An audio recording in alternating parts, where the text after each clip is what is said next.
Hello, आवाज़ आ रही है आप लोग को? अस्सलाम वालेकुम। आवाज़ आ रही है आप लोगों को? हेलो। ठीक ठीक ठीक, जल्दी सेटल डाउन हो जाइए, फिर क्लास शुरू करते हैं, क्योंकि आज 2 चैप्टर्स कर रहे हैं हम लोगों को।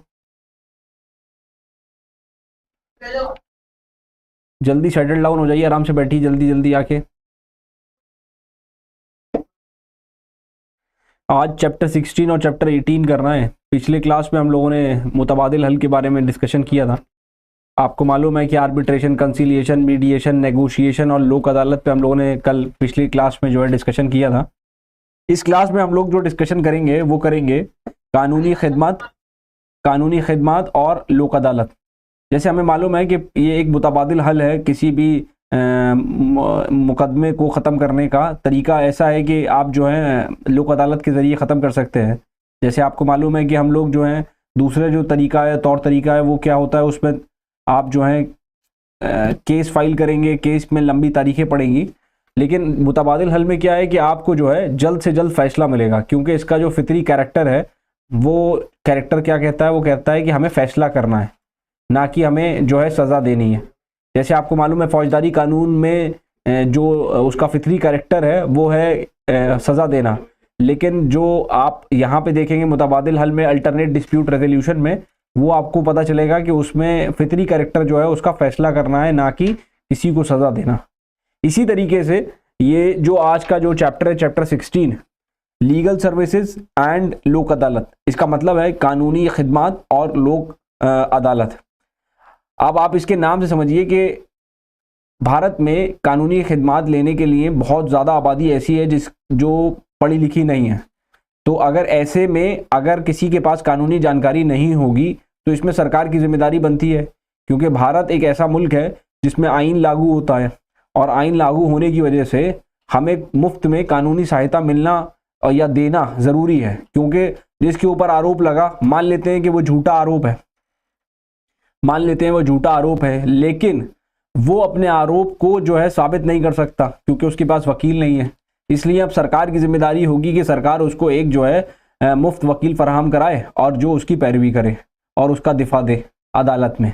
तो ये चीज़ जो है अनिवार्य तौर पे जो लिखी है, वो कहाँ लिखी है? वो लिखी है फिर लीगल सर्विसेज एक्ट 1987 में, जिसमें लिखा हुआ है कि आपको कानूनी खिदमत मिलेंगी सरकार की तरफ से, जो कानूनी खिदमत अपनी तरफ से नहीं दे सकते। मतलब जो वकील को हायर नहीं कर सकते, या वकील के पैसे देने के लिए जो है उनके पास पैसा नहीं है, तो वो क्या करेंगे, वो उन्हें सरकार वकील देगी, सरकार एक पैनल बनाएगी और उससे वकील देगी।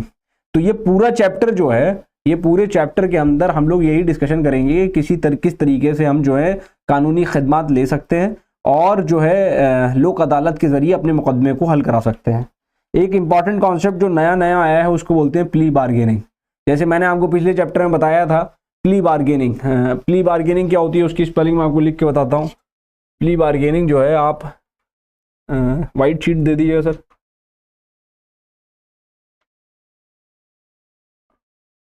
एक मिनट। प्ली बार्गेनिंग जो है,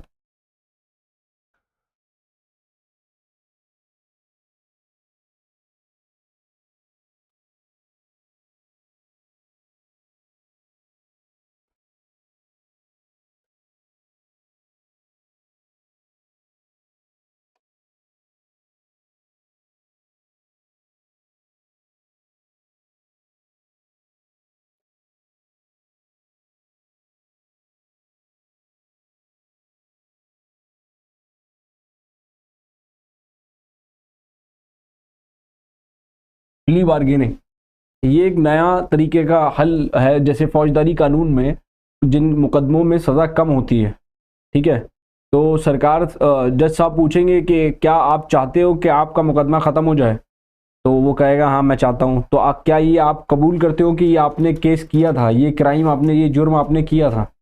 तो वो अपनी प्ली को एक्सेप्ट करेगा, जो उसके खिलाफ मुकदमा है उसको वो अगर एक्सेप्ट कर लेता है तो उसकी सज़ा कम हो जाएगी। इस केस में सज़ा की माफ़ी नहीं है, सज़ा जो है कम हो जाएगी, पनिशमेंट जो है वो रिड्यूस हो जाएगी, पनिशमेंट जो है उसकी रिड्यूस हो जाएगी, यानी कम हो जाएगी। पनिशमेंट जो है वो रिड्यूस हो जाएगी। जो सजा उसको मिलती 7 साल की, अगर वो उसको कबूल कर लेता, खैर 7 साल का तो मामला प्ली बार्गेनिंग में नहीं जाएगा, लेकिन कोई छोटे अपराध हैं जैसे 2 साल के अपराध हैं, अगर वो एक्सेप्ट कर लेता है कि भाई मैंने ये जुर्म किया है, तो जज साहब जो हैं उसकी सजा कम कर देंगे, 6 महीने में उसको छोड़ देंगे, 6 महीने की सजा दे देंगे। तो ऐसे मामले जो फौजदारी के मामले हैं उसको प्ली बार्गेनिंग के थ्रू भी वो पूछते हैं। जज साहब मुकदमा जब शुरू होता है कि हाँ डू यू प्लीड गिल्टी, वो पूछेंगे डू यू प्लीड गिल्टी, क्या आप अपना जुर्म एक्सेप्ट करते हैं? तो आपको वो जो जिनके ऊपर आरोप लगा होगा उनसे कहा जाएगा कि क्या आप अपना जुर्म जो है, जो आपके ऊपर जुर्म आयद हुआ है, क्या वो आप उसको कबूल करते हैं? तो कहेगा हाँ मैं अपना जुर्म जो है उसको एक्सेप्ट करता हूं। तो ये इस सवाल पूछा जाएगा, डी यू प्लीड गिल्टी। अगर वो प्लीड गिल्टी हो जाते हैं तो उसके बाद उनके ऊपर ट्रायल नहीं चलेगा, फिर उनको जो है एक ऑर्डर जजमेंट सुना दिया जाएगा, ट्रायल नहीं चलेगा, जजमेंट सुना दिया जाएगा। यानी जो है उनको सजा दे दी जाएगी, सजा मुकर्रर कर दी जाएगी या सजा कम कर दी जाएगी, ये जो या फाइन भरवा लिया जाएगा। ऐसे केसेस में प्ली बार्गेनिंग का कॉन्सेप्ट जो है आजकल बहुत चर्चा में है, और उस पर जो है काफ़ी ज़्यादा बातें होती हैं कि अगर कोई पेटी ऑफेंसेस हैं, हल्के अपराध हैं, तो हल्के अपराधों में प्ली बार्गेनिंग का कॉन्सेप्ट है कि आप उसकी पनिशमेंट रिड्यूस करवा लो या फिर जो है आप जो है ट्रायल फेस कर लो। 2 तरीके होंगे, या तो ट्रायल फेस कर लो, मतलब अगर ये कह दिया डी यू प्लीड गिल्टी और उसने कह दिया नो, तो वहां ट्रायल चलेगा, पूरी फिर कार्रवाई होगी। उसने कह दिया डू यू प्लीड गिल्टी, जज साहब ने पूछा डू यू प्लीड गिल्टी, तो और इसने कह दिया, जिसके ऊपर जुर्म आयद हुआ है, तो किसने कह दिया हाँ आई प्लीड गिल्टी, तो अब उसके ऊपर जो है उसको एक सजा मिल जाएगी, मतलब पनिशमेंट दे दी जाएगी जो भी जज साहब मुकर्रर करेंगे, मतलब या तो 2 महीने की या फाइन लेके छोड़ देंगे। लेकिन ये होगा पेटी ऑफेंसेस में, बड़े अपराध में नहीं होगा, मर्डर में नहीं होगा, ये डकैती में नहीं होगा, ठीक।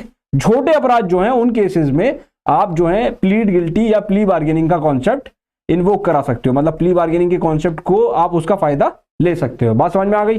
जैसे ट्रैफिक चालान का केसेस है, आप ट्रैफिक चालान के केसेस में आप क्या है, लोक अदालत चले जाते हो, चालान माफ करा लेते हो।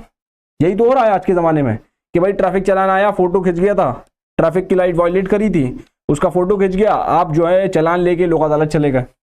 अब लोक अदालत में क्या होता है, लोक अदालत में जज साहब पूछते हैं हाँ भाई आप ये मानते हो कि आपने जुर्म किया है, ट्रैफिक लाइट वायलेट किया है? बोले जी जनाब।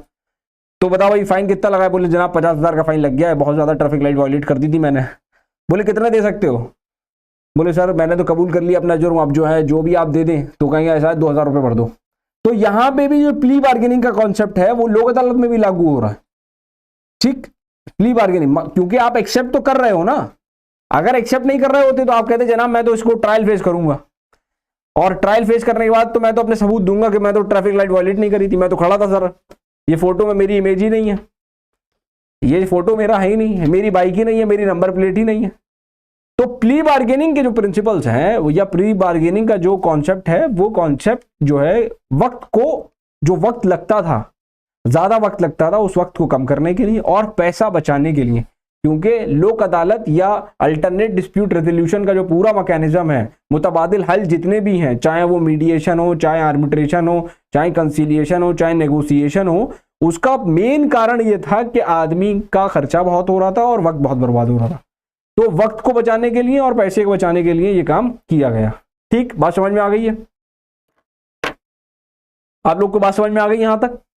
तो आज जो हमारा कॉन्सेप्ट है समझने का, कानूनी खिदमत और लोक अदालत, यानी इस पूरे जो चैप्टर की हेडिंग है उससे आपको ये समझ में आ रहा होगा कि कानून की कुछ खिदमत हम लोग ले सकते हैं, और वो कैसी खिदमत होंगी और कौन लोग ले सकते हैं, ये लीगल सर्विसेज अथॉरिटी एक्ट में लिखा है।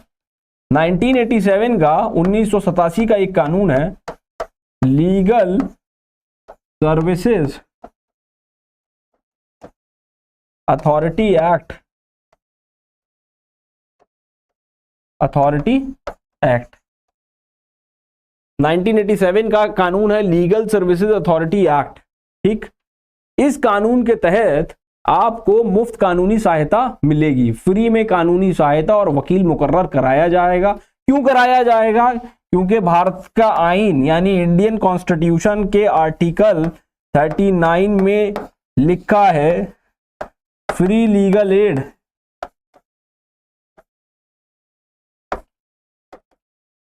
फ्री लीगल एड मतलब सरकार की जिम्मेदारी है कि मुफ्त कानूनी सहायता प्रोवाइड करना, जिससे एक्सेस टू जस्टिस हो सके, जिससे इंसाफ मिल सके। Free legal aid to get the justice, इसको बोला गया है आर्टिकल 39A में, यानी संविधान का जो धारा है 29-39A, उसमें ये बात लिखी। ये दिमाग में रखिएगा आंसर लिखते समय। वो पूछे आपसे कि कानूनी खिदमात के लिए क्या मुफ्त कानूनी खिदमात मिल सकती हैं, क्या भारत का संविधान कहता है कि हमें कानूनी खिदमात जो है मुफ्त में मिलनी चाहिए, तो आप कहोगे भारत की आईन की धारा 39A के तहत ये मुकर्रर किया गया है कि भारत के जो नागरिक हैं उनको मुफ्त कानूनी सहायता मिले, ताकि वो इंसाफ को एक्वायर कर सकें या इंसाफ ले सकें अपने लिए। बात समझ में आ गई? बात समझ में आ रही है आप लोगों को? कोई दिक्कत तो नहीं है? देख लीजिए एक बार कि ये फ्री लीगल एड का जो कॉन्सेप्ट है, जो इवॉल्व हुआ है, वो लीगल सर्विस अथॉरिटी एक्ट 1987 से हुआ है। और ये 1987 का जो कानून है, ये भारत के अनुच्छेद 39A से निकला है। ठीक है, 39A ये 42वें संशोधन के तहत जोड़ा गया था। मतलब ये ओरिजिनल कॉन्स्टिट्यूशन में नहीं था। 42nd अमेंडमेंट एक्ट, तरमीमी जो कानून है 42वां जो तरमीमी कानून था, उसके तहत जो है इसको जोड़ा गया था। 42nd अमेंडमेंट एक्ट 1976, 1976 में इसको जो है भारत के आईन में जोड़ा गया था। 42वां तरमीमी कानून जो है संविधान का, आईन का, उसमें जोड़ा गया था। आप लोग जो लिख नहीं रहे लिख लीजिए, क्योंकि एग्जाम में यही मदद करने वाला है आपकी। क्लास के बाद मैं तो मिलूंगा नहीं, तो आप लोग नोट्स बना लेंगे तो ज्यादा बेहतर होगा। जो चीज नहीं समझ में आ रही है पूछ लीजिए कि सर ये समझ में नहीं आ रहा है। जो चीज समझ में नहीं है, वो कह रहा है कुछ समझ में नहीं आ रहा है, तो जो भी कुछ भी नहीं समझ में आ रहा है तो मैं आपको बता दूंगा। 1987 और ये 1976 है। ये 1976 है, 1976। कौन सा वाला? ये लीगल सर्विसेज अथॉरिटी एक्ट।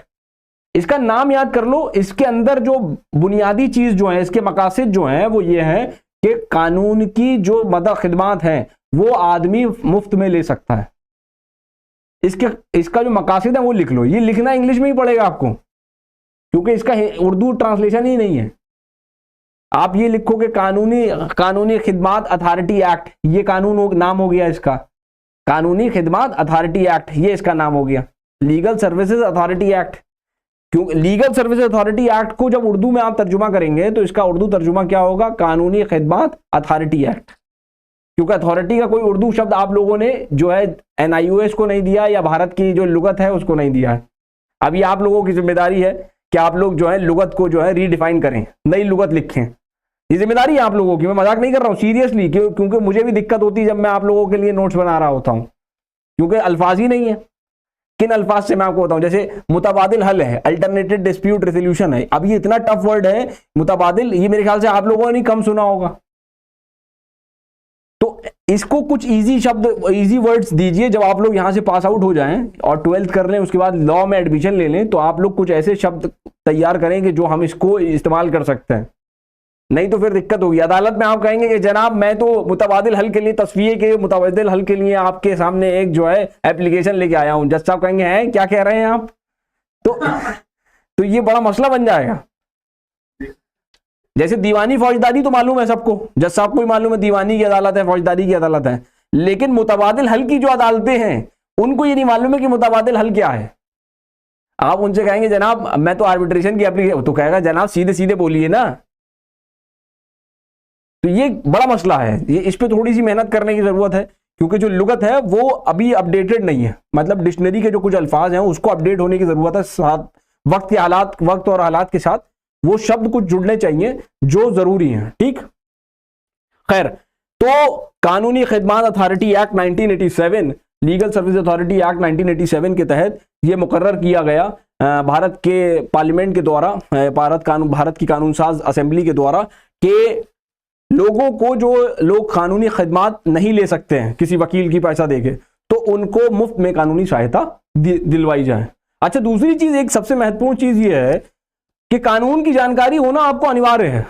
जैसे मैंने आपको पहले दिन बताया पहली क्लास में कि अगर आप हेलमेट बगैर चलाए, हेलमेट बगैर लगाए बाइक चला रहे हैं और आपको कोई ट्रैफिक पुलिस वाले साहब पकड़ लेते हैं, तो आप ये नहीं कह सकते कि मुझे तो जानकारी नहीं थी कि हेलमेट पहन के ही बाइक चलानी है। क्या ये कह सकते हैं आप, सर कि मुझे तो मालूम ही नहीं था? क्यों ऐसा? क्यों ऐसा? इसलिए क्योंकि एक लैटिन अल्फाज है, मतलब ये जो नॉर्थ अमेरिका और साउथ अमेरिका है, ज्योग्राफी अगर आपने पढ़ी हो तो साउथ अमेरिकन कंट्रीज में एक लैंग्वेज बोली जाती है, उसको बोलते हैं लैटिन लैंग्वेज। उसमें एक अल्फाज है, मैं लिख देता हूं, इग्नोरेंशिया juris non एग्जीक्यूसेट।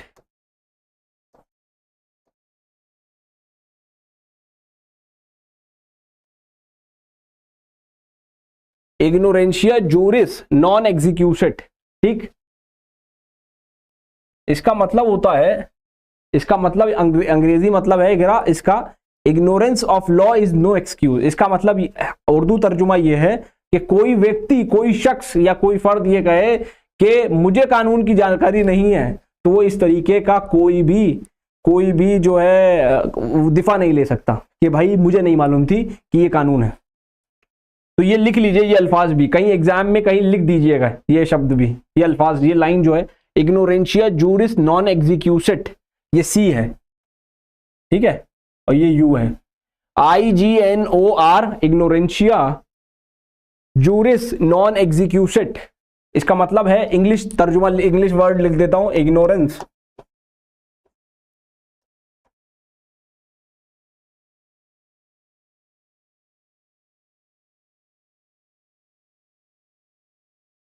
Ignorance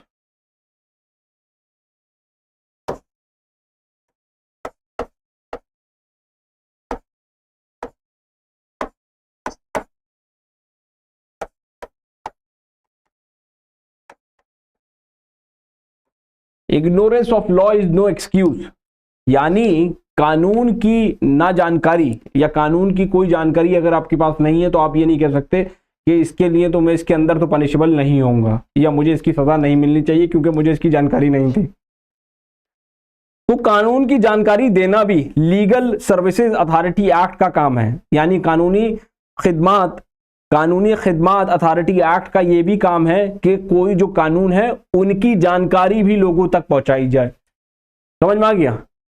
legal service authority act के अंदर सरकार की जिम्मेदारी है कि सरकार कुछ ऐसे लोगों को जो है तैयार करेगी जो लोगों को जाके बताएं कि ये कानून बनाया गया है कानून साज असेंबली द्वारा, और वो पार्लियामेंट ने जो कानून बनाया है उसको आपके खिलाफ या आप उसको ऐसा इस्तेमाल कर सकते हैं। मतलब जैसे पॉक्सो का कानून है, बच्चों के साथ कोई किसी ने जो है गलत काम कर दिया, ठीक, या बच्चों के साथ किसी ने रेप कर दिया या किसी औरत के साथ रेप हो गया, तो ऐसे सिचुएशन में, ऐसे केसेस में उस कानून की जानकारी देना, ये जानकारी देने का काम भी लीगल सर्विसेज अथॉरिटी एक्ट का है। दहेज के मामले में अगर किसी शौहर ने किसी बीवी को मारा तो उसके लिए दहेज प्रथा का कानून है। बच्चों की जो है, बच्चों के साथ कुछ गलत काम हुआ है तो उसके लिए पॉक्सो का कानून है। फिर जो है आपका राइट टू इंफॉर्मेशन हमने पढ़ा RTI एक्ट पिछले क्लासेस में, तो उसकी जानकारी देना ये लीगल सर्विसेज कानूनी खिदमत अथॉरिटी एक्ट का काम है। अब ये करेगा कौन, चलाएगा कौन? कानूनी खिदमत अथॉरिटी एक्ट के अंदर एक अथॉरिटी बनेगी, हर जिला लेवल पे, तालुका लेवल पे, जिला लेवल पे एक स्तर कमेटी बनेगी जिसको बोला जाएगा डिस्ट्रिक्ट लीगल सर्विसेज अथॉरिटी, जिसको बोलेंगे, क्या बोलेंगे, जिला लेवल की कमेटी। एक जिला लेवल की कमेटी बनेगी, एक तालुका लेवल की कमेटी बनेगी। जो जिला लेवल की कमेटी होगी, जो जिले का डिस्ट्रिक्ट जज होगा वो उस कमेटी को हेड करेगा, या सीनियर मोस्ट जज होगा जो जिसको जिला जज बनाएंगे, तो उसकी जिम्मेदारी होगी कि कानून की जानकारी, जो भी कानून भारत के आईन ने भारत के पार्लियामेंट ने बनाए हैं, वो कानून की जानकारी देना, लोगों तक पहुंचाना, ये जिम्मेदारी भी लीगल सर्विस अथॉरिटी एक्ट के अंदर आयद की गई है। किसकी? सरकार की, या जो मुलाजिम है कोर्ट के, अदालत के, उनकी जिम्मेदारी है कि वो बताएंगे। उसमें वो कुछ वकीलों को भी रखते हैं, बच्चों को भी ट्रेनिंग देते हैं, लॉ स्टूडेंट्स जैसे आप जैसे लोग हैं उनको भी ट्रेनिंग दी जाती है कि आप जा के लोगों को बताएं कि इस तरीके की जो है कानून है और इस तरीके के कानूनों में आपका ये फायदा है, ये नुकसान होगा अगर आप इस तरीके के कुछ अपराध करते हैं। फिर जैसे मैं एक मसला बताता हूं, एक शख्स हैं जिन्होंने बिजली का बिल अदा नहीं किया, तो वो एक कैंप लगा हुआ था, लीगल एड कैंप, जैसे हेल्थ कैंप लगे होते हैं, लोग अपने हेल्थ की जांच कराने आते हैं, वैसे ही लीगल एड कैंप लगा था। वो अपने कानूनों की मदद लेने के लिए आए हुए थे। उन्होंने कहा जनाब मेरा बिजली का बिल जमा नहीं हुआ है और बिजली का बिल 5 लाख रुपए का है और मैं इसे जमा तो करना चाहता हूं लेकिन मेरे पास जनाब पैसे नहीं है। तो उन्होंने कहा जनाब आप एक काम करिएगा, लोक अदालत जो है हर जिले में एक लोक अदालत होती है, आप लोक अदालत को आ जाइएगा सैटरडे वाले दिन और जो है वहां पे हम लोग इसको बैठ कर डिस्कस कर लेंगे और इसको निपटवा देंगे। ठीक, तो कानूनी खिदमत अथॉरिटी एक्ट के तहत आप जो है क्या कर सकते हो, आप उसको कानूनी खिदमत भी बता सकते हो कि ये कानून आपको जो है राइट देता है, ये हुकूक देता है। वन टाइम सेटलमेंट की स्कीम वो बता देंगे और लोक अदालत के जरिए उनका जो ये है क्या कहते हैं बिल है वो अदा हो जाएगा। बात समझ में आ गई कि बिल अदा करने के लिए या चालान को खत्म कराने के लिए या कुछ ऐसे मसले हैं मियाँ बीवी के, भाई बहन के, जो फैमिली के डिस्प्यूट्स हैं उनको रिजॉल्व करने के लिए आपने लोक अदालत बनाई। और लोक अदालत का क्रिएशन किसमें होगा, वो होगा कानूनी खिदमत अथॉरिटी एक्ट 1987 के तहत। ठीक, वो इसी कानून के तहत आएगी। अब प्ली बार्गेनिंग, जैसे मैंने आपको बताया, प्ली बार्गेनिंग क्या है?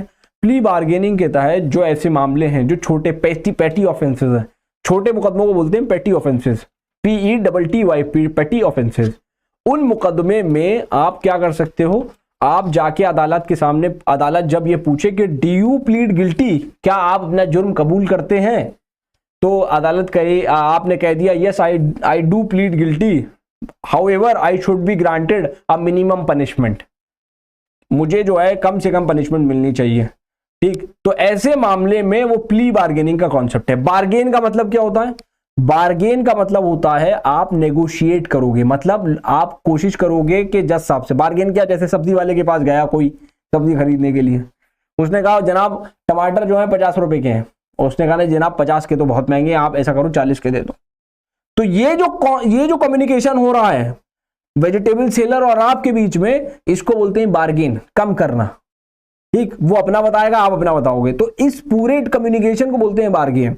इसी तरीके से आप जज साहब से भी बार्गेन करते हो व्हाइल यू प्लीड गिल्टी, जब आप अपना जुर्म आयद कर लेते हो अपने ऊपर के, मान लेते हो कि हाँ ये मैंने किया है जनाब, बस मुझे कम से कम सजा मिल जाए, तो इसको बोलते हैं प्ली बार्गेनिंग। आप अपनी प्लीड के जरिए जो है आप अपनी सजा कम करवा लेते हो, बार्गेन करते हो। बात समझ में आ गई? इसको प्ली बार्गेनिंग बोलते हैं। अब जो इसका मकासद जो है क्या कहते हैं आपके पूरा लीगल सर्विसेज के, कानूनी खिदमत के, वो जैसे मैंने आपको बताया, उसका एक तो यह है कि नॉलेज इंपार्ट करना, कानूनों की जो है इंफॉर्मेशन है वो देने का काम करेगा। उसके अलावा ज़िला स्तर पे आपका हर ज़िले में एक कानूनी खिदमत अथॉरिटी होगी जो कानून की नॉलेज और इंफॉर्मेशन प्रोवाइड करेगी। उसके अलावा लोक अदालत लगने के फ़ायदे क्या हैं? जो लाखों मुकदमे, किसी ज़िले में हज़ारों मुकदमे पेंडिंग हैं, उन मुकदमों को कम करने का काम ये लोक अदालतें करती हैं। ठीक, लोक अदालतों का काम क्या होगा? लोक अदालतें जो हैं ये सारे जो इतने सारे मुकदमे पेंडिंग हैं अदालतों में, छोटे मुकदमे जिनकी तारीखें पे तारीख पड़ रही है, ऐसे मुकदमों को कम करने का काम कौन करेगी? ये लोक अदालत करेगी। जैसे मैंने आपको बताया, क्योंकि फितरी जो इसका कॉन्सेप्ट है लोक अदालत का, वो क्या है? इंसाफ करना, ना कि सजा देना। और हमारी जो फौजदारी की अदालतें हैं, फौजदारी की अदालतों में क्या होता है? हमें सजा देना होता है ताकि जो है एक जस्टिस प्रिवेल कर पाए, सजा देके। परंतु आपके जो कानून है क्या कहते हैं इसमें क्या कहते हैं लोक अदालत में जो वो मुकदमे जाएंगे, उन मुकदमों में जिनमें जो अपराध होगा वो जुर्म ज्यादा बड़ा ना हो, जुर्म छोटा हो, ऐसे सारे मुकदमे लोक अदालत में जा सकते हैं, नहीं तो वो लोक अदालत में नहीं जाएंगे।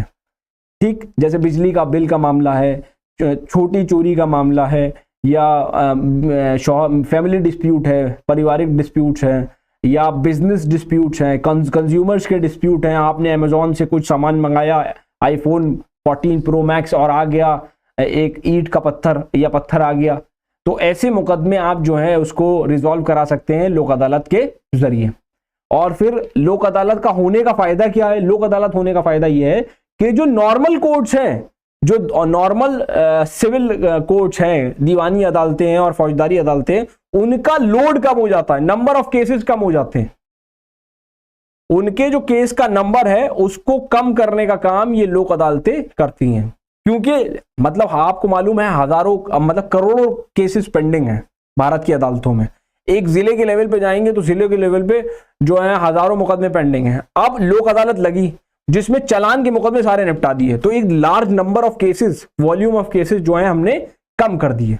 ये फायदा होता है लोक अदालत लगाने का। नहीं तो क्या होगा, उनका मुकदमा होगा, वो लोग बेचारे आएंगे, तारीखों पे तारीख होंगी, जमघट लगा होगा, तो ऐसे मामलों को खत्म करने का काम से हमें लोक अदालत लगाने से फायदा मिलता है। तो हमारा जो चैप्टर 16 है वो ज्यादा बड़ा चैप्टर नहीं है, उसमें सिर्फ इसी बात का जिक्र है, कानूनी खिदमत और कानूनी खिदमत अथॉरिटी एक्ट 1987 का। उसके अलावा लोक अदालत का जिक्र है और प्ली बार्गेनिंग का जिक्र है। लेकिन जो नेक्स्ट चैप्टर है, चैप्टर 18, बड़ा इंटरेस्टिंग है, क्योंकि मैं पहले दिन से आप लोगों से बोल रहा हूं कि आप लोग प्रीएम्बल याद कर लो, और chapter 18 talks about preamble. Chapter 18 जो है वो बात कर रहा है प्रीएम्बल की।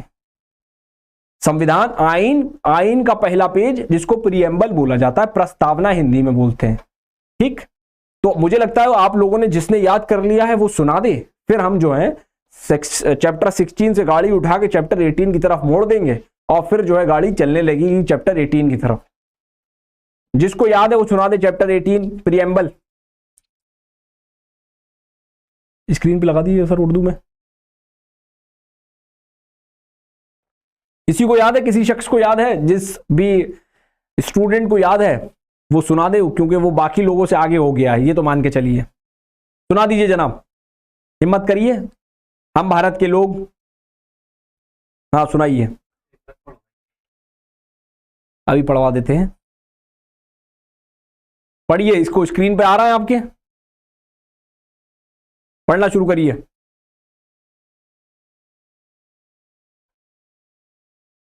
पढ़िए, आवाज आनी चाहिए सबकी। आवाज नहीं आ रही, पढ़िए भाई। खाना नहीं खाया क्या आज? ब्रेकफास्ट नहीं मिला? हाँ पढ़िए पढ़िए। हम भारत के आवाम से करते हैं। हाँ, कि भारत एक मुख्तलिफ समाजवादी गैर मजहबी अवामी जमहूरिया बनाए और उसके तमाम शहरी के लिए हासिल करे। फिर से पढ़िए, एक मिनट, फिर से पढ़िए, फिर से पढ़िए यहाँ से। हम भारत के आवाम मतानत पसंदीदगी से अज़्म करते हैं कि भारत को एक मुख्तलिफ समाजवादी गैर मजहबी अवामी जमहूरी बनाए और उसके तमाम शहरियों के लिए हासिल करे इंसाफ, समाजी, माशी और सियासी, आज़ादी ख्याल, इजहार, अकीदा, दीन और इबादत, मसावत, बेनज़ीरान हैसियत और मौके और हुकूमत को तरक्की दे। इससे फर्द की अज़मत और कौम के इत्तेहाद और सालिमियत का तयक्कुन अपने आइन साज असेंबली में आज 26 नवंबर 1949 को यह आइन जरिए हादा इख्तियार करते हैं, वज़ा करते हैं और अपने आप को नाफिज करते हैं। Very good. लेकिन ये आपको बगैर देखे याद होना चाहिए। ये सोवरेन का मतलब होता है खुद मुख्तार, ट्रांसलेशन में गया नहीं है।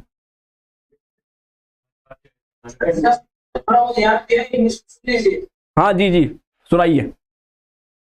We the people of India, हाँ, firstly resort to constitute India into a sovereign, socialist, secular, democratic, to secure and democratic republic. जी, democratic republic, हाँ, secure and to all its citizens, justice, social, economic and political, liberty of thoughts, belief, faith and worship, equality of justice and to opportunity and to promote among them all fraternity, assuring the dignity of individual and the unity and integrity of the nation. हाँ Constituent Assembly this 26 1949.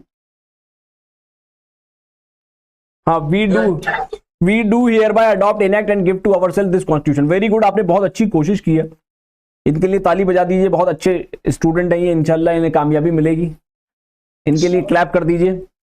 और आप लोग खुद भी जो है, हाँ आप लोग खुद भी याद करिए, मतलब आप जो है उनको टोका टाकी नहीं, आपकी भी जिम्मेदारी है, क्योंकि आपको भी पेपर लिखना है।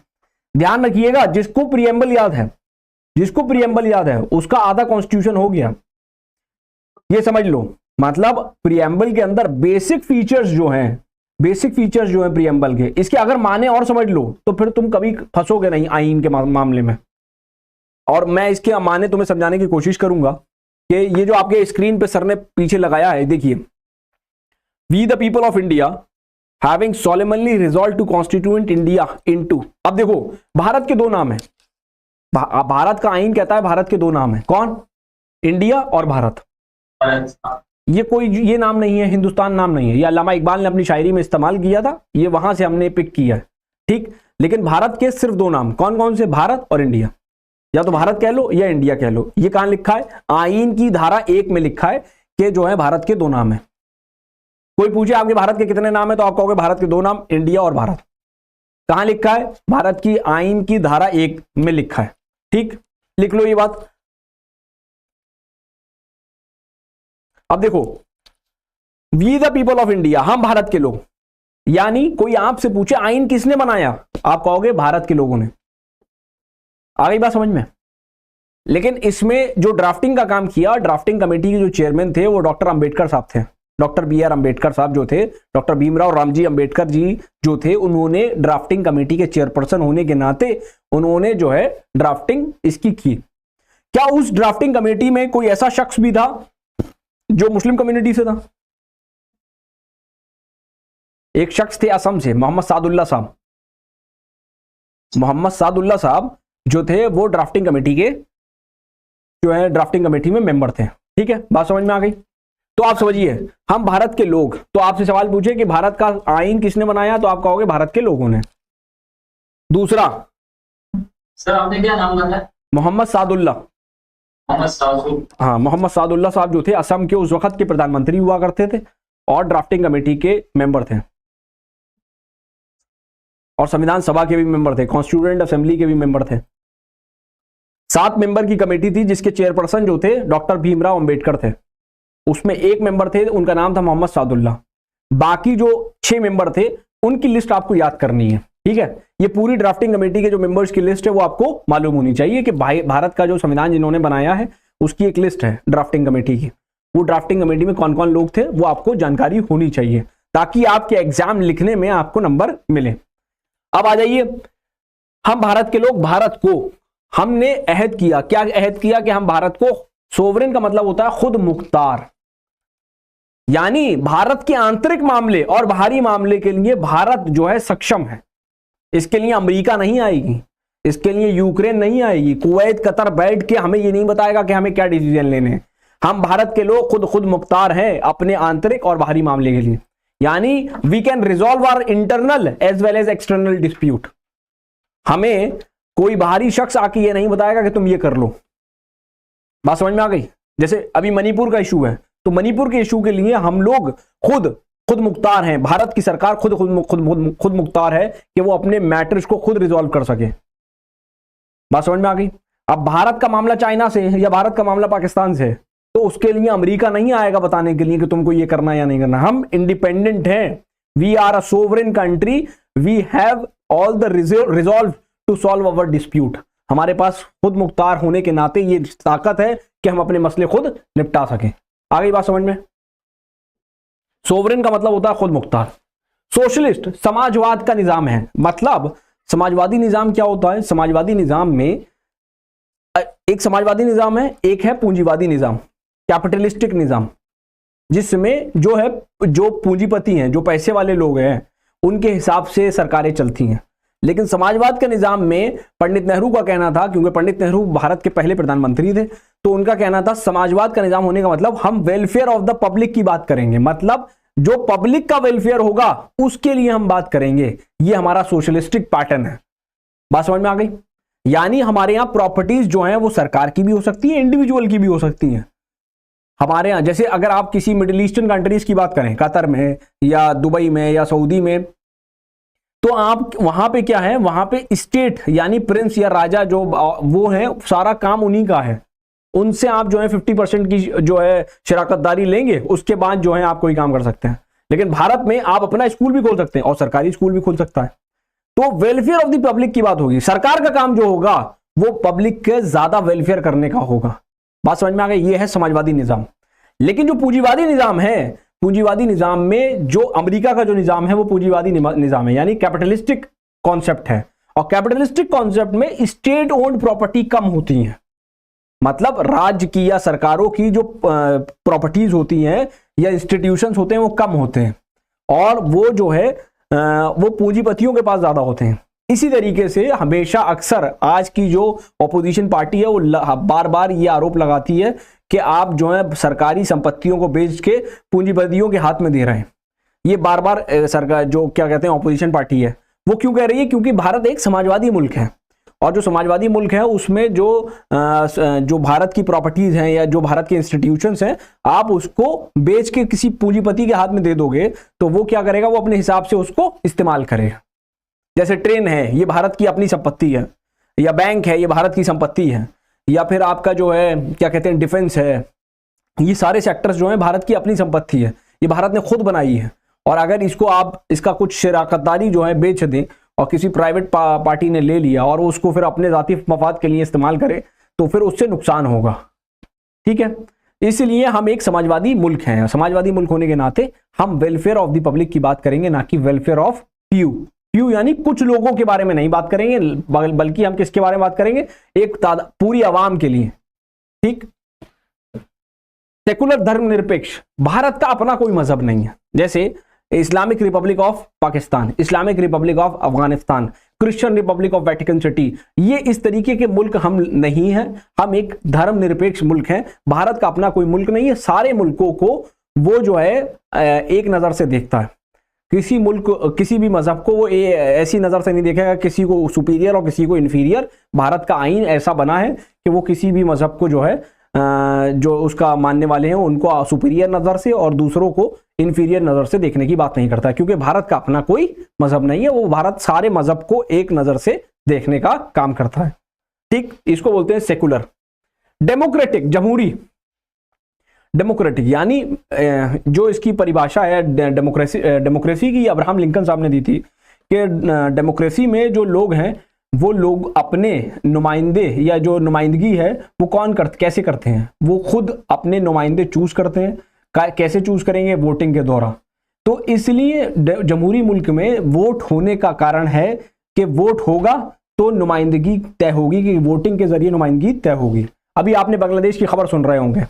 बांग्लादेश में क्या हो रहा है? बांग्लादेश में जो वहां की प्रधानमंत्री थी शेख हसीना, वो उनको हटा दिया गया है।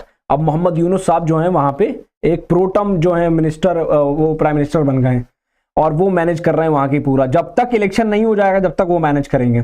तो जमहूरी मुल्क में या भारत में जमहूरी मुल्क है, तो जमहूरी मुल्क में जब तक कोई एक नुमाइंदा लोगों के द्वारा चुन के नहीं आता है तब तक की जो है उसकी जमहूरियत नहीं मानी जाएगी। यानी जमहूरियत में नुमाइंदगी जो होगी वो लोग अपने लिए खुद चूज करेंगे, ताकि वो नुमाइंदगी ठीक से कर सके और वो कानून बना सके उनके लिए जिन्होंने उनको चुना है। असल में पार्लियामेंट या प्राइम मिनिस्टर बनाने का काम, उनका काम क्या है कि वो हमारे लिए कानून बना सकें, हमारे वेलफेयर का काम कर सकें। असल काम तो यही है ना। मतलब किसी भी कानून साज असेंबली को बनाने का मकसद क्या होता है कि वो लोगों के लिए, क्योंकि लोग अपने लिए नहीं कर सकते तो कुछ लोग ऐसे हों जो उनकी नुमाइंदगी कर सके। नेता कौन होता है? लीडर कौन होता है? लीडर एक जो व्यक्ति जो क्लास का मॉनिटर समझ लो, वो कौन होगा? जो उस क्लास का रिप्रेजेंटेटिव होगा। इसी तरीके से भारत के रिप्रेजेंटेटिव जो है वो डॉक्टर श्री नरेंद्र मोदी जी हैं। तो आप जो उनका रिप्रेजेंटेशन, वो हमारा रिप्रेजेंटेशन कर रहे हैं। और पार्लियामेंट में जो हमारे एमपीज होते हैं जिनको हम चुन के भेजते हैं, वो हमारी रिप्रेजेंटेशन कर रहे होते हैं हमारी अपनी कॉन्स्टिट्यूएंसी का, कि मेरी कॉन्स्टिट्यूएंसी में जनाब जो है स्कूल नहीं है, मेडिकल कॉलेज नहीं है, अस्पताल नहीं है, तो वो रिप्रेजेंटेशन का काम जो है वो कौन कर रहा होता है, वो लोकसभा में बैठ के एमपी मेंबर ऑफ पार्लियामेंट कर रहे होते हैं। ठीक, तो ये जमहूरियत से आएगा। रिपब्लिक का मतलब क्या है? रिपब्लिक, जो हेड ऑफ द स्टेट होगा वो पब्लिक के द्वारा चुना गया होगा। हमारे यहाँ इनडायरेक्टली चुना जाता है, president is the Republican head of the country. ये लिख लीजिए। भारत में जो गणतंत्र है भारत, रिपब्लिक को गणतंत्र बोलते हैं, तो उसमें जो है हमारा जो हेड होगा वो प्रेसिडेंट होता है। और इस वक्त प्रेसिडेंट जो है श्रीमती द्रौपदी मुर्मू है, और ये लोगों के द्वारा चुनी जाती हैं। मतलब डायरेक्टली तो नहीं, इनडायरेक्टली, क्योंकि राष्ट्रपति के इलेक्शन में लोग डायरेक्ट इलेक्शन वोटिंग नहीं करते जैसे अमेरिका में होती है, इनडायरेक्ट वोटिंग होती है। यानी हम एमपी चूज करेंगे और एमपी जो है वो प्रेसिडेंट को चूज करेंगे। इसको बोलते हैं indirect election in the president election.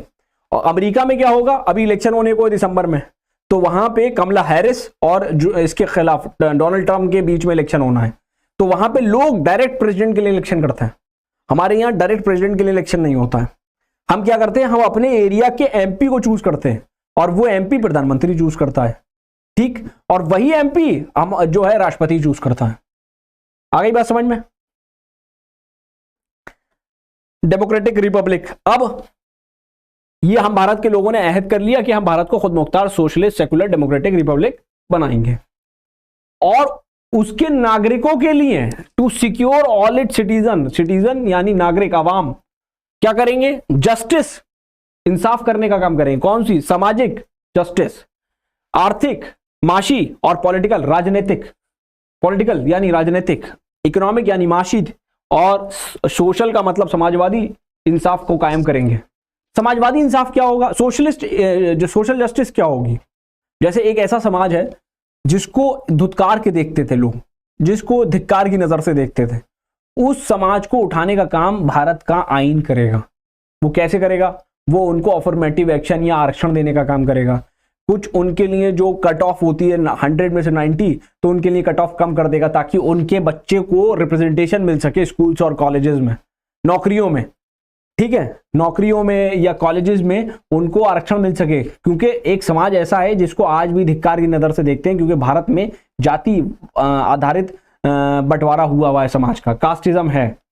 तो कास्ट को खत्म करने के लिए भारत में क्या होगा कि हम जो है अफर्मेटिव एक्शन देंगे, सोशल जस्टिस प्रमोट करने का काम करेंगे, सामाजिक इंसाफ करने का काम करेंगे। और सामाजिक इंसाफ कैसे होगा कि जब वो समाज के लोग जो दबे कुचले समाज के लोग हैं, उनका रिप्रेजेंटेशन कहां होगा? उनका रिप्रेजेंटेशन लोकसभा में होगा, या आईएएस बन जाएंगे, या वो जो है आपके डॉक्टर्स बन जाएंगे, अच्छे वकील बन जाएंगे, अच्छे जज बन जाएंगे, तो उनका असल रिप्रेजेंटेशन माना जाएगा और उनके साथ जस्टिस मानी जाएगी कि उनके साथ इंसाफ हुआ। ठीक, माशी इंसाफ क्या होता है? माशी इंसाफ, इकोनॉमिक जस्टिस क्या है? मतलब इकोनॉमिक जस्टिस का मतलब यह है कि अगर कोई समाज है या कोई ऐसा आवाम है, मर्द और औरतों को अलग अलग नजर से देखता है। ठीक, जितनी सैलरी मर्द को मिल रही है वो उससे ज्यादा काम औरत कर रही है, लेकिन औरत को उसकी आधी सैलरी मिल रही है, तो इकोनॉमिक जस्टिस का काम करने का काम करेंगे। दूसरा, नरेगा की स्कीम के बारे में आप लोग जानते होंगे। नरेगा क्या है? Mahatma Gandhi national rural employment guarantee act, और उसकी स्कीम है। उसमें क्या है कि 100 दिन का रोजगार हर शख्स को मिलेगा जो उसकी स्कीम के अंडर आएगा, और उसको उस एरिया के हिसाब से पैसे मिलेंगे, मजदूरी मिलेगी, एक दिन की, हर दिन की जो है मजदूरी मिलेगी, 100 दिन तक रोजगार मिलेगा, या 150 दिन तक रोजगार मिलने की बात चल रही है कि भाई इसको आप 150 दिन तक कर दो। तो ये इकोनॉमिक जस्टिस है, ताकि हर शख्स के पास अपनी माशी तरक्की के लिए कुछ पैसा हो, ताकि वो अपने बच्चों को या अपने परिवार को ठीक से रख सके। फिर आपका जो है पॉलिटिकल जस्टिस, पॉलिटिकल इंसाफ क्या होगा? पॉलिटिकल इंसाफ क्या है कि right from the prime minister down to a single individual, यानी प्रधानमंत्री से लेके भारत का एक आम नागरिक भी, उसके वोट की कीमत एक है। वोट डालेंगे प्रधानमंत्री और वोट डालेंगे जनाब आप लोग, तो उस वोट की कीमत एक ही है। ऐसा नहीं है कि प्रधानमंत्री की वोट की 50 करोड़ अहमियत हो गई और आपकी एक, सबकी वोट की जो अहमियत है वो एक ही है। तो ये पॉलिटिकल जस्टिस का काम है। जो शख्स 18 साल का होगा, चाहे वो किसी भी मजहब से हो, किसी भी कास्ट से हो, किसी भी रेस से हो, काला हो, गोरा हो, वो भारत में अगर 18 साल का है और नागरिक है भारत का, तो उसको वोट के लिए रजिस्टर होने के लिए राइट है। इसको बोलते हैं यूनिवर्सल एडल्ट फ्रेंचाइज। इसको क्या बोलते हैं? Universal adult franchise.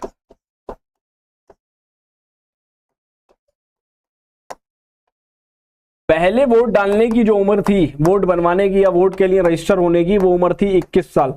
अब वो घट के हो गई है 18 साल। ठीक,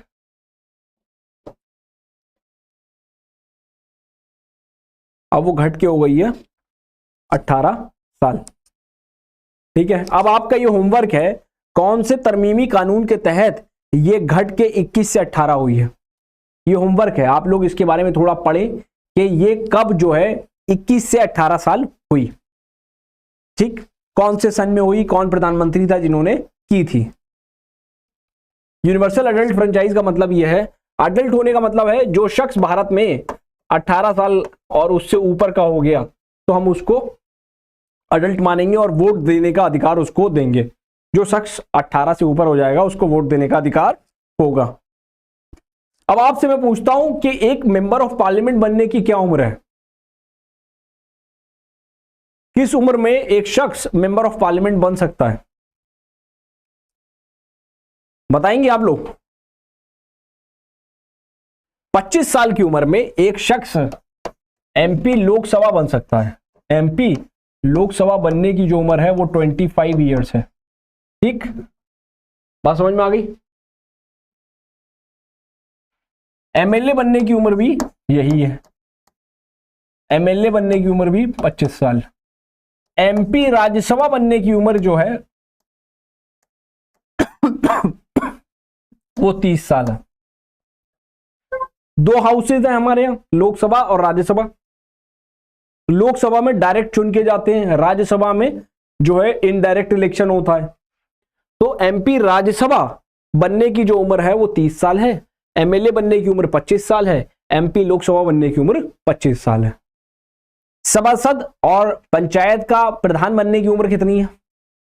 ये आप लोगों का होमवर्क है, ये आप लोग होमवर्क करके रखिएगा और बताइएगा मुझे नेक्स्ट क्लास में कि एक सभासद या काउंसलर या ग्राम का पंचायत या प्रधान बनने की क्या उम्र है, ग्राम प्रधान बनने की क्या उम्र है। ठीक है, ये आपको मालूम होना चाहिए। ठीक, तो ये तो आपको कंफर्म हो गया। जस्टिस कैसी होगी? सोशल जस्टिस होगी, इकोनॉमिक जस्टिस होगी और पॉलिटिकल जस्टिस होगी। अगली लाइन बड़ी इंपॉर्टेंट और इंटरेस्टिंग है। ये शब्द आप जो देख रहे हैं ना सेकुलर, ये 42वें संशोधन के बाद जुड़ा। 42nd अमेंडमेंट एक्ट, 42वां तरमीमी कानून 1976 के तहत इसको जोड़ा गया। किस किस को? सेकुलर और सोशलिस्ट को। ठीक, सोशलिस्ट और secular word was added to the preamble by 42nd amendment act 1976। मतलब 42वें तरमीमी कानून के तहत ये शब्द समाजवाद और सेकुलर ये जोड़ा गया भारत के प्रीएम्बल में, आइन के प्रीएम्बल में ये 42वें तरमीमी कानून के तहत जोड़ा गया। इससे पहले नहीं था। लोग कहते हैं कि भारत उससे पहले सेकुलर नहीं था। एक सवाल है, कुछ लोगों का कहना है कि भारत उससे पहले सेकुलर नहीं था, 42वें तरमीमी कानून के बाद भारत सेकुलर बना।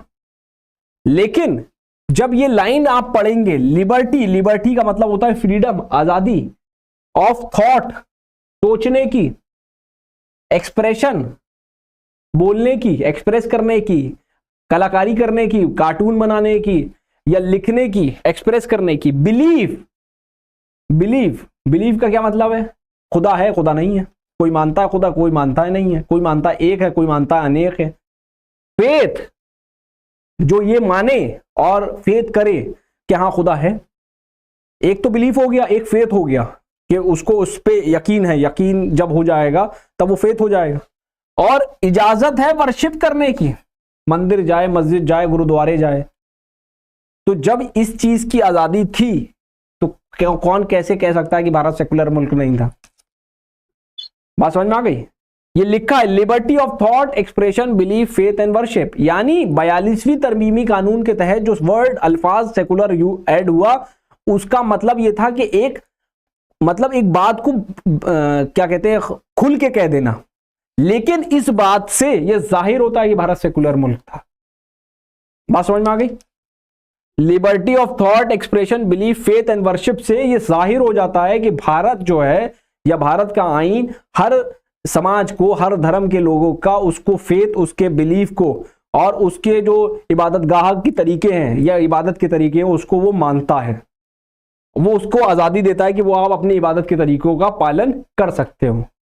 बिल्कुल क्लियर हो गई ये बात। कोई शख्स आपसे पूछे कि भारत तो 42वें तरमीमी कानून के बाद जो है सेकुलर हुआ, आप कहोगे जनाब भारत पहले दिन से जिस दिन से आईन लागू हुआ 26 नवंबर 1949 को जब बनके तैयार हो गया और 26 जनवरी 1950 से जब से लागू हुआ है तब से भारत जो है एक सेकुलर धर्मनिरपेक्ष मुल्क है और भारत में हर समाज और हर धर्म के लोग के लिए इज्जत है और उसको जो है वो एक नजर से देखता है, किसी को सुपीरियर और किसी को इंफीरियर तरीके से नहीं देखता है। बात समझ में आ गई? तो आप इसका जवाब कहां से दोगे? आप दोगे liberty of thought, expression, belief, faith and worship से। ये तब दे पाएंगे जब आपको प्रियम्बल याद होगा, और जिसको याद ही नहीं होगा वो क्या करेगा? वो तो कहेगा हाँ सर कुछ तो बताया था, ऐसा तो है नहीं, कुछ तो है, दलील नहीं दे पाएगा वो। अब देखिए equality of status and opportunity. अब ये देखिए बड़ा इंपॉर्टेंट अल्फाज है ये। स्टेटस, जो उसका स्टेटस है उसको एक समान देखना, कि कोई शख्स जो है उसको उसकी जाति के आधार पे उससे घृणा करना या उसको दबाना नहीं। आप सबको जो है एक समान एक नजर से देखेगा भारत, और या भारत के जो कानून होंगे वो सबको एक नजर से देखेंगे, एक समान नजर से। इक्वालिटी का मतलब होता है समानता, ठीक। अपॉर्चुनिटी मतलब कोई ऐसा नहीं होगा कि आपको अपॉर्चुनिटी किसी से कम मिले। मतलब अपॉर्चुनिटी का आप ऐसे समझें कि जिन लोगों को उर्दू आती है वो सारे लोग जो हैं उर्दू के टीचर बन सकते हैं, ठीक। अपॉर्चुनिटी मिलेगी सबको, लेकिन ये रिस्ट्रिक्शन लगा दिया जाए कि जो हैदराबाद के जो उर्दू के बोलने वाले लोग हैं या उर्दू पढ़े लिखे लोग हैं उनको ही सिर्फ उर्दू टीचर बनने की इजाजत है, तो ऐसा कर सकते हैं? नहीं। बात समझ में आ रही? सवाल समझ में आया कि उर्दू का टीचर वो बन सकता है जो उर्दू की नॉलेज रखता है, लेकिन सवाल यह है कि क्या ऐसी कानून आ जाए कि सिर्फ हैदराबाद के जो उर्दू बोलने वाले लोग हैं वही उर्दू के टीचर बन सकते हैं? ऐसा हो सकता है? नहीं। क्यों? क्योंकि इसमें इक्वालिटी खत्म हो गई, इनइक्वालिटी आ गई, असमानता आ गई, गैर बराबरी आ गई। जहां गैर बराबरी आ जाएगी तो वो कॉन्स्टिट्यूशन उसको प्रमोट नहीं करता, आइन उसको प्रमोट नहीं करेगा, ठीक। और प्रमोट क्या करेगा? आइन प्रमोट क्या करेगा? अभी जैसे प्रमोट पे बात हो रही थी, तो प्रमोट क्या करेगा? फ्रेटर्निटी, भाईचारा। फ्रेटर्निटी का मतलब होता है भाईचारा, बंधुत्व। आप कोई बहनें बैठी होंगी तो कहेंगी वो क्या, तो आप बहनचारा प्रमोट करिए, ठीक। तो फ्रेटर्निटी यानी भाईचारा प्रमोट करने का काम करेगा, ब्रदरहुड प्रमोट करेगा, सिस्टरहुड प्रमोट करेगा। क्यों करेगा? ताकि डिग्निटी, जो उसको रिस्पेक्ट मिलनी है, किसी इंडिविजुअल को, किसी फर्द को जो वो मिलती है, डिग्निटी मिलनी है, वो डिग्निटी देने का काम करेगा। और अगर किसी को रिस्पेक्ट मिलेगी उससे क्या होगा? भारत यूनाइटेड रहेगा और इंटीग्रेटेड रहेगा, मिला हुआ रहेगा। अगर डिसरिस्पेक्ट होगी, एक समाज को हल्की नजर से देखेंगे और एक समाज को जो है सुपीरियर नजर से देखेंगे, तो उसमें क्या होगा? समाज बढ़ जाएगा, और जब समाज बढ़ जाएगा तो उसका ताना बाना बिखर जाएगा। इसलिए अगर आप रिस्पेक्ट दोगे, बंधुत्व हो कायम करोगे या भाईचारा कायम करोगे, तो उससे देश इकट्ठा रहेगा, और अगर नहीं करोगे तो देश बिखर जाएगा। यही बांग्लादेश में हुआ भी। आपने जो है 30% आरक्षण देने की बात करी स्वतंत्रता सेनानी को, जिन्होंने 1971 में लड़ाई लड़ी थी, और जो है बार बार आरक्षण बढ़ाए जा रहे थे। 15 से शुरू हुआ, 30 तक ले गए लोग। बच्चों ने कहा, लड़कों ने, यार नौजवानों ने, आप जैसी उम्र के लड़के थे वो, उन्होंने कहा कि भाई कि जनाब ये आरक्षण जो आप बढ़ाई चले जा रहे हैं इसको कम कर दीजिए, मत करिए, इस पे बात करिए। नहीं माने भाई, सत्ता में परिवर्तन हो गया, तख्ता पलट हो गया वहां पे। तो यही है मामला। अगर आप जो है भाईचारा बढ़ाएंगे तो उसमें क्या होगा? देश इकट्ठा रहेगा, और जब देश इकट्ठा रहेगा देश प्रॉस्परस होगा, ग्रो करेगा, ठीक है। और जो देश आज भी ग्रो कर रहे हैं, जो देश ग्रो करते हैं, उसमें यूनिटी होती है, ठीक। और यूनिटी होगी तो इंटीग्रिटी होगी, और उसके वो कारण क्या बनता है? उसमें जब भाईचारा होता है। जैसे अभी वायनाड में लैंडस्लाइड हुई तो मंदिर मस्जिद सब खुल गए सबके लिए, कि भाई वहीं से खाना बन के जा रहा है सबके लिए। तो अब ऐसी आपदा की आप इंतजार क्यों करते हैं कि जिसके लिए आपको अपने दरवाजे खोलने पड़े? जो भी मरीज है या जो भी जो परेशान है उसके लिए सबके दरवाजे खुले होने चाहिए, तभी ही देश तरक्की कर सकता है, तभी भारत तरक्की कर सकता है। इन आवर कॉन्स्टिट्यूएंट असेंबली, इस आइनसाज असेंबली दौरान 26 नवंबर 1949। अब आप कहोगे कि जनाब आप तो हमें बताते हैं कि 26 जनवरी 1950 को भारत का संविधान लागू हुआ। 26 जनवरी को, जिस दिन हम रिपब्लिक डे मनाते हैं, तो फिर ये कौन सी डेट है? ये कौन सी डेट है? 26 नवंबर 1949। 26 नवंबर 1949 को ये संविधान बन के तैयार हो गया, कुछ पोर्शन लागू भी हो गया। जो ये कह रहा है, in our constituent assembly this 26th day of November 1949 do hereby adopt, हम कुछ चीजें लागू कर रहे हैं, अडॉप्ट कर रहे हैं, इनेक्ट कर रहे हैं, लागू करेंगे, and give to our self this constitution. 26 जनवरी 1949 को भारत का संविधान बन के तैयार, भारत का आईन बन के तैयार हो गया था। लागू होने में 2 महीने का समय इसलिए लगा क्योंकि 26 जनवरी एक इंपॉर्टेंट डे था जिसको हम लोग 1947 तक पूर्ण स्वराज दिवस के नाम से मनाते थे। पूर्ण स्वराज यानी कंप्लीट इंडिपेंडेंस डे, पूर्ण स्वराज दिवस के नाम से मनाते थे, पूर्ण स्वराज दिवस। तो उस डेट को खोना नहीं चाहते थे, इसलिए 26 जनवरी से लागू किया संविधान। असल में बन के तो तैयार हो गया था 26 नवंबर को, और 26 नवंबर को आज जो बनाते हैं, 26 नवंबर को आजकल मनाते हैं हम लोग कौन सा? Constitution day. कॉन्स्टिट्यूशन डे, ठीक है। ये डेट याद रखना, इनकी इंपॉर्टेंस याद रखना, क्योंकि इसी पे क्वेश्चन आएगा और इसी पे अगर आप जवाब लिखेंगे तो आपके नंबर पूरे होंगे, ठीक। नेक्स्ट क्लास में प्रीएम्बल पे और डिटेल में चर्चा करेंगे कि क्या प्रीएम्बल भारत के आईन का हिस्सा है, और इसको सुप्रीम कोर्ट ने डिस्कस किया काफी बड़े कोर्ट केसेस में। पहला कोर्ट केस जो था वो था एंट्री बेरूबेरी का, जिसमें कोर्ट ने कह दिया, सुप्रीम कोर्ट ने कह दिया नहीं, ये भारत के आईन का हिस्सा नहीं है। फिर 1973 में केशवानंदा भारती का केस हुआ, 13 जज की बेंच बैठी और उसमें कहा गया कि भाई ये तो भारत के आईन का एक महत्वपूर्ण हिस्सा है। तो लगभग 23 साल लग गए। क्या कह रहे हैं हजरत? खैर, तो ये जो केसेस हैं इसको नेक्स्ट क्लास में डिस्कशन करेंगे, और आईन की जरूरत क्यों होती है, एक समाज को आईनी निजाम की क्यों जरूरत पड़ेगी, या उसके प्रीएम्बल के अंदर क्या क्या चीजें हैं, हम उसको डिस्कशन करेंगे नेक्स्ट क्लास में। आप लोगों को कोई सवाल हो तो आप पूछ सकते हैं। और इसके अलावा 6 फंडामेंटल राइट्स आप लोग याद कर लीजिएगा, क्योंकि नेक्स्ट क्लास में हम फर्दर प्रोसीड करेंगे फंडामेंटल राइट्स पे, ठीक है। जिन स्टूडेंट्स को प्रीएम्बल याद नहीं है वो प्रीएम्बल याद कर लीजिए, क्योंकि आपके एग्जाम में अगर आपको प्रीएम्बल याद होगा तो एक्स्ट्रा मार्क्स मिलेंगे 100%, आप ये समझ के रखिए। और वो इंग्लिश में लिख देंगे तो और बेहतर है, उर्दू में तो आपकी जबान है ही भाई, ठीक है। तो मेरी आपसे यही दरख्वास्त है कि आप लोग जो है फंडामेंटल राइट्स नेक्स्ट क्लास के लिए, और जो होमवर्क मैंने बताया है अभी क्लास के दौरान वो आप कर लीजिए, ठीक है। अब आप एक दूसरे की शक्ल देख रहे हैं कि क्या होमवर्क बता दिया इन्होंने। जैसे मैंने बताया कि जो है क्या उम्र होती है, मतलब उम्र कब हुई, किसके ज़माने में कम हुई, 18 से 21 साल, 21 से 18 साल कौन से कानून, तरमीमी कानून के तहत हुई, कौन प्राइम मिनिस्टर था। तो ये आपको होमवर्क करके रखना है ताकि आप जो है इसकी जानकारी रखें, और ये आप अपने आंसर्स में लिखेंगे तो आपको बहुत फ़ायदा मिलेगा, ठीक है। कोई सवाल है तो पूछिए।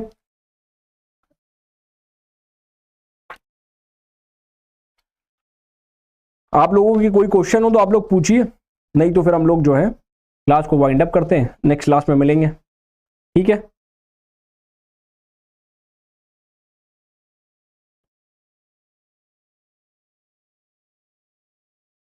इन लोग से पूछ लीजिए सर, नहीं है इन लोग का कोई क्वेश्चन, ठीक है। फिर नेक्स्ट क्लास में मिलते हैं।